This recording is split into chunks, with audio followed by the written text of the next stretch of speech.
حج کے مہینے معین ہیں جو معلوم ہیں، تو جو شخص ان مہینوں میں حج کی نیت کر لے تو حج کے دنوں میں نہ عورتوں سے اختلاط کرے، نہ کوئی برا کام کرے اور نہ کسی سے جھگڑے، اور جو نیک کام تم کرو گے وہ اللہ کو معلوم ہو جائے گا۔ اور زاد راہ یعنی رستے کا خرچ ساتھ لے جاؤ، کیونکہ بہترین زاد راہ پرہیزگاری ہے۔ اور اے اہل عقل، مجھی سے ڈرتے رہو، اس کا تمہیں کچھ گناہ نہیں کہ حج کے دنوں میں بذریعہ تجارت اپنے پروردگار سے روزی طلب کرو۔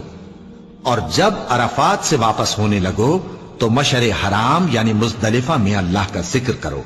اور اس طرح ذکر کرو جس طرح اس نے تم کو سکھایا، اور اس سے پیشتر تم لوگ ان طریقوں سے محض ناواقف تھے۔ پھر جہاں سے اور لوگ واپس ہوں وہیں سے تم بھی واپس ہو، اور اللہ سے بخشش مانگو، بے شک اللہ بخشنے والا ہے، رحمت کر